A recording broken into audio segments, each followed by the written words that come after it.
I know you said you were going to make banana bread with those bananas going bad on your counter. And if you're looking at them now and thinking, oh, they're a little past their time, don't worry. I've got a solution for you, and you can use it in your garden.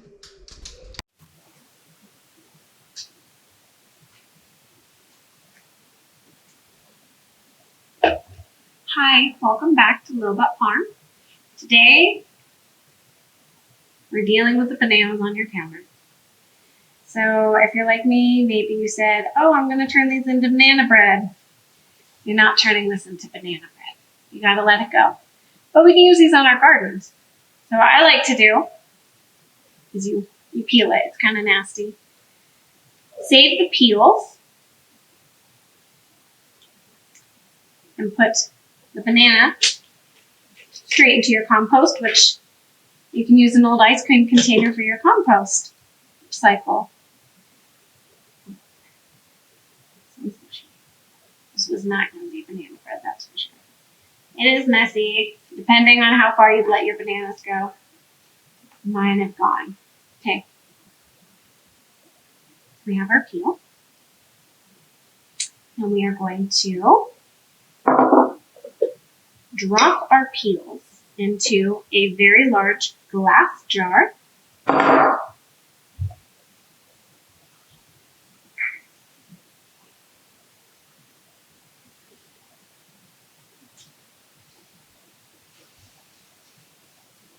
So now we have our peels, and we're going to put them into a very large glass jar.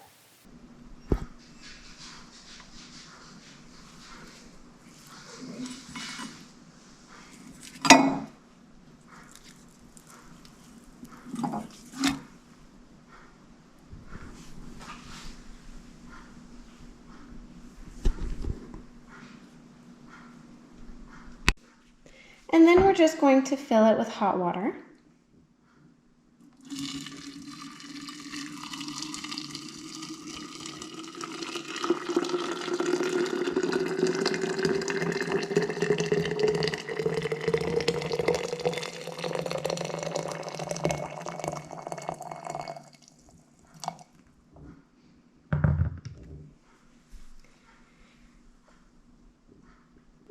So now you have your banana peel tea.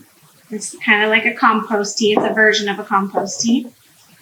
And I let mine sit for a couple weeks. You can let yours sit for a couple days, up to a couple weeks. I personally keep mine at room temperature for about 2 days, and then I just move it into the fridge until I'm ready to use it on my garden. We are still getting some pretty deep freezes, so I'm not putting anything into my main garden, but I will use this to amend the soil to make my plants healthier this year. And so after it's steeped for, as long as you want it to steep, you just mix it in as you're rototilling, along with your compost that also has your bananas. And this is going to add potassium into your soil, which is really important. Potassium helps your plants grow efficiently. It helps them grow bigger and stronger. It helps them utilize water better and become more drought resistant.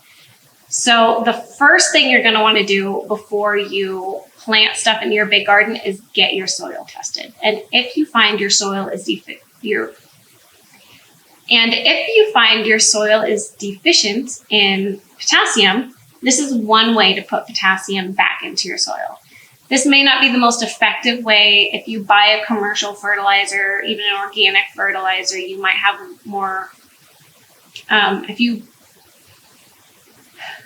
you buy a commercial fertilizer or a commercial organic fertilizer, you'll have higher amounts of potassium.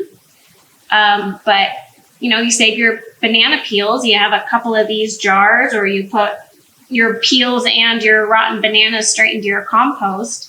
That's going to give you a decent amount of potassium, and it's going to help amend your soil, and it's going to make it so the plants that you plant this spring, summer are going to perform their best. They're going to grow at their most optimum. You're going to have a better harvest, which means more food in your kitchen or your freezer or your canning jars, however you preserve them. That's it. That's my video for today. This is I'm going to try to make this a little bit of a series, your soil amending series.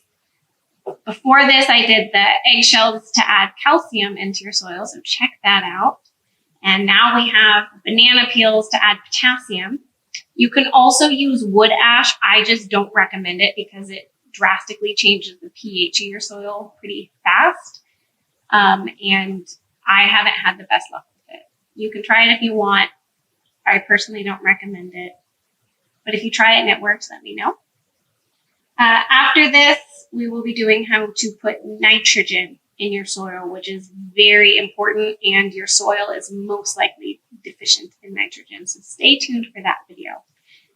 While bananas and banana peels do have a small amount of nitrogen, it's not going to be enough to amend your soil. It will help, but you're going to need more. So watch my next video coming out on how to amend your soil for nitrogen. All right. Subscribe, like this video, and I'll see you next time. Bye.